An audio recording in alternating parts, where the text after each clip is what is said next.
Catherine Bernardo, langit ang nadarama sa mga yakap ni Alden Richards. Of course, ito umano ay katiyakan ng lahat na sobrang in love si Catherine sa binatang si Alden Richards.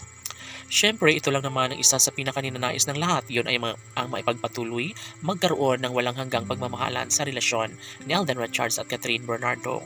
Of course, wala nang ibang nararapat pa na patunayan ni Catherine, kundi ang maisakatuparan ang lahat ng kanilang pagkakatuluyan ni Alden Richards. Well, aminado ang dalaga na sadyang malaking kawalan sa buhay ni Catherine kapag mawala sa kanyang tabi si Alden Richards, ang lalaking nagbibigay sa kanya ng kaligayahan, ang lalaking nagbibigay sa kanya ng kalayaan. Of course, handang-handa na si Catherine Bernardo sa lahat ng hamon sa buhay maging sa kanilang career. Lagi ngang sinasabi ni Catherine na sobrang blessed na umano siya sa kanyang career, sanay sa kanyang pag-ibig din para kay Alden Richards, para sabay-sabay na nilang maramdaman at may sakatuparan ng lahat. Well, kung ano man ang kanilang mga plano ni Alden Richards at Catherine Bernardo, dapat lang naman talaga na malaman ng buong daigdig kung gaano nila kamahal ang isa't isa. Nagkaroon man ng kaunting problema sa kanilang relasyon, naniniwala si Alden Richards na kayang-kaya nilang tawirin ni Catherine Bernardo ang lahat dahil sila umano ang tunay na nakatadhana at wala nang sinumang makakapigil pa sa kanilang tunay at wagas na pag-ibig sa isa't isa. Kung magkaroon man sila ng panibagong kwento sa relasyon, dapat lang naman talaga na tuluyang magiging masaya si Alden at Catherine. Sana hindi sila magkakahiwalay ni Catherine at Alden dahil tsak na mas magiging malungkot ang taong bayan.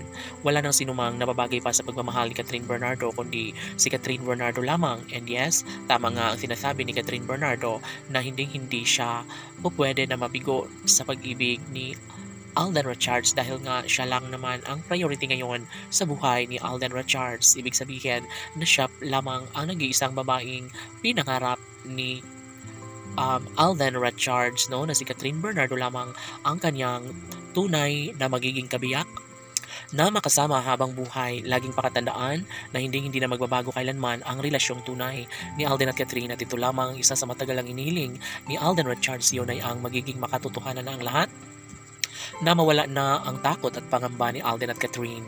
Sila lang naman mismo ang na-deserve na magkatuluyan. Hindi na magbabago kailanman ang kung anuman ang kanilang pag-ibig na nararamdaman sa isa't isa. Siyempre, lahat ng mga pagkakataon ay nais lamang ni Alden Richards na gawin niyang makatotohanan ang lahat dahil umaasa na ang mga fans ni Catherine Bernardo. Sila umano ang nararapat na magkatuluyan kahit ano pa ang sasabihin ng mga bashers. Priority pa rin ni Catherine Bernardo ang maipagpatuloy at mabigyang katuparan ng kanilang pag-iisang dibdib ng lalaking tunay niyang mahal, si Alden Richards. Laban!